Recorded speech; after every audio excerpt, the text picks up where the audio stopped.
Hindi nga ho, mahaba ang pag-uusapan ho natin mga ka-reaction update PH. Dito kasi matapos ng ilantad ni Senator Amy itong paglalantad ginagawa ng kanyang kapatid mga ka-update, pati ho ang kanyang mga anak, di umano, pati ho ang kanyang asawa, bigla hong umuugong-ugong na ang pinakahihintay natin mga ka-update. Dito ho kasi, ayan, basahin na lang ho natin, group of ex-government officials eyes filing of impeachment Raps versus President Marcos. O ano pa ho ba ang hihigit dyan sa kagustuhan ng mga Pilipino? Diba? Ito ho kasi yung mga ating kababayan, yung mga noong nanunungkulan dyan sa gobyerno, magpapile daw ho against impeachment dito kay Marcos Jr. Diba? Yan po yung pinakahihintay natin. Kasi kahapon mga ka-update, nagsalita itong si Auntie Claire, ano po bang expect natin sa kanya? Na yung kanyang amo, hindi daw ho magre-resign. Isipin ho nyo yun, milyon-milyon Pilipino na ho yung galit sa admin na Marcos Jr. na yan, ang kapal pa rin ho ng pagmumuka na ayaw bumaba sa pwesto. Pakinggan ho natin, ito nga naging pahayag dito sa balita mga ka-update, na ayaw talagang bumaba ni Marcos Jr. kahit na ho nagrarally, nagkakaisa na yung mga Pilipino para sa people power. Pero hindi lang yan yung malupit dyan. Kahit na ayaw bumaba ng pwesto nito si Marcos Jr. mga ka-update, mai-impeach at mai-impeach ho yan. Kaya mga update, pakinggan ho natin ito nga pong pinahayag ni Auntie Claire Castro. Sa gitna ng mga aligasyon ng pagdodroga na ibinato sa kanya ng kapatid na si Senadora Amy Marcos, tumuloy sa kanyang mga aktibidad ngayong araw si Pangulong Bongbong Marcos. Sa TV Albay siya kanina umaga para inspeksyonin ang pinsalang iniwan ng bagyong Uwan sa ilang paaralan doon. Bukod sa tulong pinansyal, namahagi rin siya ng Starlink para sa internet connection at mga gamit pang-eskwela. Makikita naman ho natin mga ka-update na yung kakapalan ho ng pagmumukha nitong si Marcos Jr. Hindi ho natin matantsak. Isipin mo ho yun mga ka-update, binanatang ka na, pinapababa ka na sa pwesto, pero yung iwas ho nila ng iwas dyan sa pagbababa sa pwesto, ginagawa ho talaga nila. Yung mahirap ho dyan kasi mga ka-update, mismong mga, hindi ho natin nilalahat. May mga bias na media ho kasi na sabihin na ho nating sinasapalan ho siguro ng maleta, pinapabang ho yung pangalan niya. Kaya marami pa rin mga Pilipino yung nauuto. Pero hindi ho tayo sa mga yan. Hindi ho tayo sang-ayon sa ginagawa ho niyan mga ka-update. Kahit na ano hong gawin yan mga ka-update, sige sabihin ho natin tumutulong siya ng kaunti. Pero yung mga nasawi, nasalanta noong bagyong, isipin ho natin yung mga nawalan ng buhay, nawalan ng panghanap buhay, nawalan ng bahay. Lahat ho mga ka-update, isipin ho natin yan. Hanggat sila ho'y nakaluklok dyan mga ka-update sa mataas na posisyon sa gobyerno, hanggat sila ho ang namumuno mga ka-update, wala hong pagbabago sa ating bansa. Wala hong growth ang ating economy. Hindi nyo ho ba napapansin, pabagsak ko ng pabagsak ang ekonomiya ng ating bansa. Ibig sabihin ho ng pagtaas ng dolyar, hindi ho magandang pagmakita yan mga ka-update. Kasi ibig sabihin, pag tumataas ho yung dollars mga ka-update, tumataas din ho yung bilihin. Bumababa yung value ng peso. Isipin nyo yun, wala naman hong pandemic ngayon, pero yung paglugmok, pagbaba ng ekonomiya ng Pilipinas, ng ating bansa, grabe ho, pababa ng pababa. Ano ho tayo, parang spaghetti. Spaghetti ho, pababa ng pababa. Di ba? Ganyan ho yung pamumuno, pamamalakad ng isang Marcos Jr., ng isang Marcos administration. Kaya mga ka-update, ano ho sa tingin nyo? Tama ho bang hindi siya mag-resign? O sige, huwag ka mag-resign, pero yung mga ex-government officials, Marcos Jr., Auntie Claire, magpapile ng impeachment laban sa inyo. Kasi pasok nga ito mga kabit. Sinabi ho kasi ng isang professor na isa ho siyang magaling ho siya, nag-a-analyze din ho siya sa politics. Sinabi ho niya kasi pasok sa crime against humanity, itong corruption. Kaya tingin ko mga kabit, oras na ma-impeach itong si Marcos Jr., mukhang ililipad din ho ito sa ICC. Kung hindi ho nila, binabayaran yung ICC mga kapdi. Kung hindi ho nila sinasagpapalan ng bilyon, ng malaking pondo. Diba? Tapos pauwiin ho nila si Pangulong Duterte. Payag ho ba kayo dyan mga kapdi? Tanong ko lang ho sa inyo, na itong si Marcos Jr., pali pa rin dyan sa ICC at siya yung magdusa. Kasi nga ho, yung kay Pangulong Duterte, nilinis na yung Pilipinas. Nilinis na ho yung Pilipinas, napabuti ho yung mga mamamayang Pilipino. Isipin mo yun, kahit na anong oras kang umuwi, babae, lalaki, anumang gender mo, ha? Uuwi ka ng madaling araw, hindi ka mag-iisip ng hindi safe dito. Hindi safe to lugar namin. Pero nung pamumuno ni Pangulong Duterte, hindi ka na mag-iisip talaga. Uuwi ka lang. Walang mangyayaring masama sa'yo dahil takot lahat ng mga, alam nyo na yung mga lulong, yung mga grapies kay Pangulong Duterte. Pero ngayon mga kabdi, naglilipaan. Harap-harapan ho tayong ginagago ng isang presidenteng ito. Sang-ayon ho ba kayong paliparin, sipain sa ICC itong si Marcos Jr.? Oras na mapatunayan mga kabdi, yung paggamit niya ho, nang alam nyo na, yung sinabi nga ho ni Senator Amy, Coca-Cola, tapos yung matinding korupsyon sa ating bansa. Payag ho ba kayo na siya yung masipa, si Pangulong Duterte, pauwiin na? Diba? Kaya kabdi, pagpatuloy lang ho natin ito.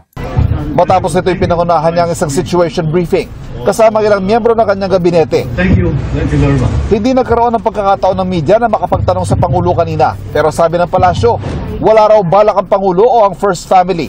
Nadamay din sa alegasyon ng Senadora Marcos na buweltahan ng Senadora sa kanyang mga naging pahayag. Wala rin daw balak umasa ng Pangulo sa muling pinalutang ng kapatid na hair follicle test o anumang drug test para pabulaanan ang kanyang paggamit ng droga. Ang Pangulo po ay malinis at ang Pangulo po ay hindi magpapadala sa anumang pag-uudyok. Auntie Claire, malinis pala yung Pangulo mong si Marcos Jr. O bakit siyang request o ang gusto ng ni Senator Amy magpa-hair follicle test siya, bakit hindi niyo magawa? Tanong ko lang, Auntie Claire, ba't ikaw dapat pa-hair follicle test kayo? Lahat ng mga kaalyado ni Pangulong Marcos Jr., mga ka-update, ipa-hair follicle test po natin. Dapat makaka-update bago ho tayo sana maging diyan na, maging presidente kasi napakataas yung posisyon yan eh. Dapat muna maging lawyer ka. Diba? Dapat mag-aral ka ng law katulad ni Pangulong Duterte. Kasi si Pangulong Duterte, mga kabdit, nag-aral ho ng lawyer. Matalino yan. Barumbado ho. Bad boy, alam natin. Kung totoosin, bad boy. Barumbado. Pero nakita naman ho natin kung paano namuno yung isang Duterte. Kaya oras na lumuklok si Vice President Sara bilang presidente, hindi ho tayo magkakamali. Hindi ho tayo magkakamaling iboboto natin siya. Kasi nga ho, napatunayan na ho natin mismo sa ating sarili mga ka-update na yung mga Duterte malilinis magserbisyo, magtrabaho sa milyong-milyong Pilipino. Napatunayan ng kanyang ama yan. Pero itong si Marcos Jr., napatunayan na nga ng ama niya yung Guinness World Book of Records nila pagnanakaw mga ka-update. Inulit pa ho ng anak niya. Kaya kung ipagkukumpara natin mga ka-update, malayong malayo. Kung ano yung dugo mo, mga ka-update, ganun din, matuwid na matuwid yung pagkasalin. Kung ano yung ginawa ng ama niya, mga ka-update, ni Marcos Jr., ginagawa rin ho niya. Sinasabi nga ho, mas malala pa itong si Marcos Jr. kesa kay Senior. O itong si Pangulong Duterte, anak niya yung si Vice President Sara Duterte. Ano bang ginawa ni Pangulong Duterte nung namumuno? Magandang serbisyo sa mga Pilipino. Milyon-milyon Pilipino ang masaya. Hindi man naubos yung drugs, mga ka-update, napababa niya naman yan. Pati yung krimen sa ating bansa. Halos mga turista ho dito noon nung namumuno si Pangulong Duterte, sobrang dami. Pero ngayon nasaan na yung mga turista? Kakaunti na lang. Kakaunti na lang. Dahil nga ho, sunod-sunod yung krimen sa ating bayan. Diba? Kaya, Aling Claire Castro bago ka magdadaldal dyan, kung totoong hindi gumagamit yung amo mo, pa-hair follicle test nyo. Hindi yung sasabihin nyo, napaka-defensive ho kasi nila mga kabit. Yung napaghahalataan ho, na defensive sila. Napaghahalataan ho sila. Iniiwasan ho nilang hair follicle test mga kabit. Maganda nga dyan hair follicle test tapos naka-livestream para kitang-kita ng milyon-milyong Pilipino, pati yung mga foreigner, ibang bansa, kung gaano kalulong yung presidente ng Pilipinas. Diba? Kaya nga, sunod naman ho natin itong banat nila, Sir Banat Bay, kung saan meron din ho silang in-interview na makikilala naman po natin ito, si dating Senator Nikki Coteteng. Ito mga update, pakinggan na rin ho natin ito para medyo umiinit na ho yung laban. Ayan. Kasi parang sinabi mo, kayo dapat mahiya. Pero ako, hindi ako kasali ha. Apo. Diba? May iba yung ganun eh, di ba? Kaya, Kailangan liwanagin natin. Huwag yung kasi pahapyaw-hapyaw, palampas-lampas, pasagi-sagi yung ating ginagawa eh. Nagugulan yung tao eh. Sa ginagawa nila ngayon, sinasabi ko na to yung epekto ng baha sa iba't ibang dako ng Pilipinas, yung mga walang pera sa ospital, yung mga walang pambayad sa anumang kapangangailangan, kalsadang bulok, tulay na nahuhulog, lahat yan. Sabihin natin, yung Ghost Project at iba pa. Kung susumatotalin mo yan, baka para tinamaan tayo ng lindol na 7.2 magnitude. Yes po.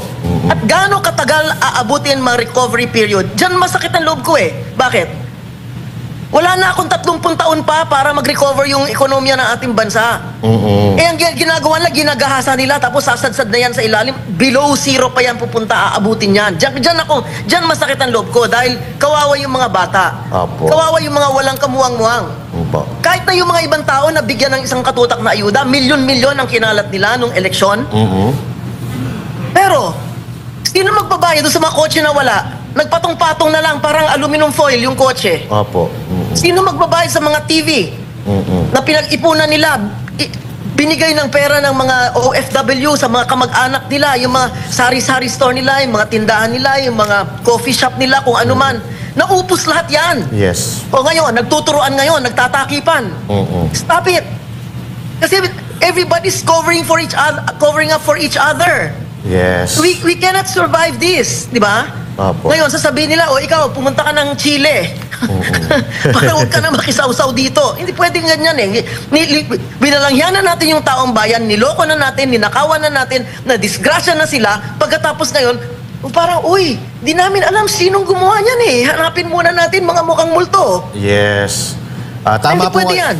Yan, tama po kayo, Senator. Parang nawawala po talaga yung accountability, nagtuturuan. But anyway... Yeah, the institutions are blowing up. Yes. You know, we want to see the wheels of justice turn and turn quickly, not slowly.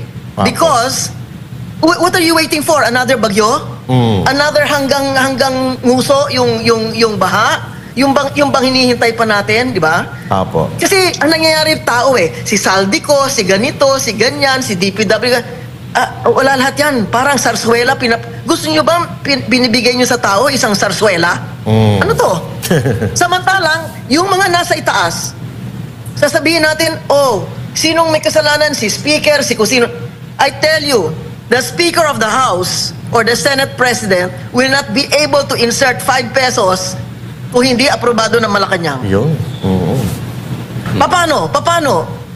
Di ba? Kami, nandun din kami nun eh. Apo. Nasa Senado din ako eh. Apo. Wala kaming ganyanan. Hindi pwede. Dahil meron kaming pagtingin, meron kaming paggalang sa institusyon. Hindi kailangan kaibigan ko ang presidente. Hindi kailangan body-body ko presidente. Kahit sino pa ilagay mo sa Malacanang, ang respeto dapat nandun sa posisyon. Yes. Nandun sa Malacanang. Hindi kung sino man ang nakaupo dyan. Tama. Kaya yung kung sino man ang nakaupo dyan, kung ikaw na nagiging kahiya-hiya ng ating bayan, wag natin, kasi ang nangyari, hinahati natin yung tao eh. Duterte ka ba o Marcos? Bakit? Ang dami dito. Hindi ako Ang dami dito, bumoto ng Marcos Duterte. Whether Duterte sila o Marcos sila, tandem yun magkasama yun, di ba? Yes po. Iba nagsisisi, yung iba okay lang kasi kasali sila sa racket, okay lang. Walang problema. Individual opinions yan.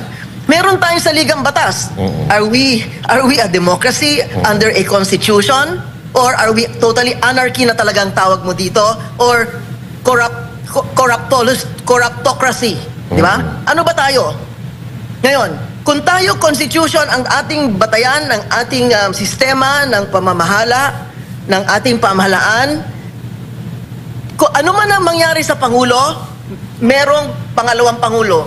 Hindi ginawa yung konstitusyon dahil si Sara Duterte ang vice-presidente. Hindi ginawa yung konstitusyon na yan dahil si Marcos magiging presidente. Hindi po yan Wala yan Walang pangalan yan, walang anino yan. So, itong ginagawa ng mga taong bayan, at wag natin bibilangin yung lamang nasa Luneta, nasa EDSA, kung saan-saan. Paano yun nasa ospital na nakapila doon, ilang araw na, ilang linggo na, hindi makapasok? Yes. Paano yung mga nasa bahay nila na hindi makabangon para pumunta sa ospital? Yung wala nang makain, kumakain sa garbage cans na pumupulot ng basura para kainin. Hindi sila kasama sa rally. Paano yung mga manggagawa na mawawalan ng sweldo sa isang araw kung sila nasa rally? Correct. Paano yan? Hindi nyo binibilang yan. Apo. Kaya kuminsan, ayoko nga magsalita. Sabi nila, pupunta ka ba sa rally? Bakit? Sabi ko, ilang taon kami nasa rally? 1983. 86 hanggang 86 yan. 3 taon nasa rally. Ito, 3 araw pa lang. Yes. Ano sasabihin nyo? Iba sa amin, namatay na. Iba sa amin, na-torture, na-kulong. Yung ibang kasamahan natin, binaril mismo dyan sa Welcome Rotonda. O yung anak ni Princess Nebenso, si Fidel. Dyan, binaril mismo sa Welcome Rotonda. Pero 3 taon yan. Ano bang gusto natin mangyari? Yes. Kasi hindi tayo nagkakaisa eh. Kung corruption, lawlessness, yung deceit, yung talagang kawalanghiyaan, yung kanya-kanyang self-preservation, sipin mo, wala kang pambili ng baterya para sa motorsiklo mo o jeepney mo, pagkatapos makita mo 400 milyon na lulustay sa casino? Correct. Ano ka? Anong sasagot mo sa kanila? Senator, regarding po dito, na pag-uusapan niya rin lang naman natin ang rally, eto po kasing pahayag ni Yusek Claire Castro. Ang sabi niya po ay sumusuporta po ang Iglesia ni Cristo kay Pangulong Bongbong Marcos. Pero sa kabilang banda naman po, sabi ng ombudsman, nakakuha daw po ng kakampi itong si VP Sara Duterte sa mga Iglesia ni Cristo. Parang magkaiba po yung kanilang paniniwala tungkol sa rally. Ano po yung masasabi niyo dito? Alam nyo, matagal na strategy na yan. Wala pa si Heso Kristo sa balat ng lupa. Strategy na nila yan. Divide and conquer. Di ba natin alam yon? Apo. Hatiin mo yung mga tao, magkagulo sila para sila nag-aaway-away. Tayo, lusot tayo. Trilyon-trilyon ang nakaimbak sa atin. Di ba? So, ganyan ba gusto natin mangyari? Kasi nakakahiya na tayo eh. Sa buong mundo, pinagtatawanan tayo. Hindi pa tayo nadala, isang Marcos. Susunod pa, pangalawang Marcos. At inaasahan mo, isa pang susunod na Marcos pa? Di ba? Ito, ayoko sana ganun personalan eh. Dapat hindi ganyan ang usapan. Pero, hindi, parang masyado yung tinatanga yung tao eh. Masyado ginagago yung tao. At doon ako naiinis. Bakit? Pag nagkagulo dito, at nagkawasak-wasak ekonomiya, sabi nila, yung stock market bagsak, yung dollar malapit na magsisenta. Kaya masaya yung mga OFW kasi pagbalik ng pera nila, imbes na 57, magiging 60. Yes. O paano yung nandito? Yung 110 milyong tao na iiwan dito, na ang gasolina ng presyo tataas. Bigas natin inaangkat, tataas din yan pag ang dollar maging 60, 70, 80. Di ba? So, wag natin baliwalain itong mga pangyayaring to dahil para sa iba nakakatawa kasi mukhang tanga si ganito, si ganyan, sinungaling, si ganito, traidor, si ganito, naglalaglagan. Lahat itong mga bagay na ito, walang epekto yan. Walang epekto yan. Ang tinitingnan ng tao, katarungan ay dapat mabilis ang gulong. Di pwedeng unti-unti. At bakit parang ang hina-hina? Presidente mismo nagsabi, mahiya kayo. Presidente mismo nasabi na mahiya kayo sa korupsyon na ginagawa nyo at mahiya kayo sa dami ng utang na babayaran ng mga anak natin. Senator, si Coach Oli po ito. Ibig sabihin, hindi niya alam yon? Coach, si Coach Oli, Senator, may mga katanungan Hi, po sa inyo. Coach! Senator, sang-ayon po ako doon sa sinabi niyong sumasadsad na tayo eh. Talagang medyo, hindi lang medyo, talagang malala na tayo, no? Meron po akong 2 katanungan. Dahil kung susundan ko yung sinabi niyo, napapanahon na ba na ipanawagan ang Marcos resign? Pangalawa po, anong take nyo doon sa nagsasabi na wag nating pababain si Bongbong Marcos dahil ang papalit ay si VP Sara? Kasi sabi ko nga sa inyo, no? Si VP Sara, siguro ang pinakamahaba naming conversation ay, hello, good afternoon, ma'am. Yun ang pinakamahaba naming conversation. Walang personalan to. Pero sinabi ko kanina, meron tayong saligang batas. Sabihin na lang natin, hindi si VP Sara yung Vice President. Kung aso man yung Vice President, sinabi sa saligang batas, yung Vice President ang kukuha ng posisyon ng Presidente pag siya ay nawala, sa anumang paraan. So wag nating gamitin yung personalan. Kasi sinasabi natin, ikulong ang magnanakaw, ikulong ang mga kasali. O ngayon, kung halimbawa, kasama ang Presidente do sa gulo na ito, Kasi hindi pwedeng hindi niya alam eh. Paano mo paniniwalaan? Paano mo mapapaniwalaan kay Juan de la Cruz na exempted siya? Ang mga bulok ay lahat ng congressman, lahat ng senador, lahat ng DPWH, etc. etc. Yun lang ang bulok. Pati BIR sama nyo na. Dahil yung BIR talagang... Eto mga kabdi, tanong ko lang ho sa inyo, sino ho ba yung mga nagre-resign? Hindi ho ba yung mga alipores ni Marcos Jr.? Sinasabi nga ho nila ano pangalan ho nito? Bersamin. Sinabi ho nila nag-resign. Tapos ngayon nagsalita itong si Bersamin na hindi siya nag-resign. Tinanggal daw ho siya ni Marcos Jr. Kasi nga ho siya po yung parang ginagamit po si Bersamin ngayon mga kabdit na etong si Bersamin daw ang gumamit sa pangalan ni Marcos Jr. doon sa 100 billion insertion. Ayon ho yan kay Ping Lacson.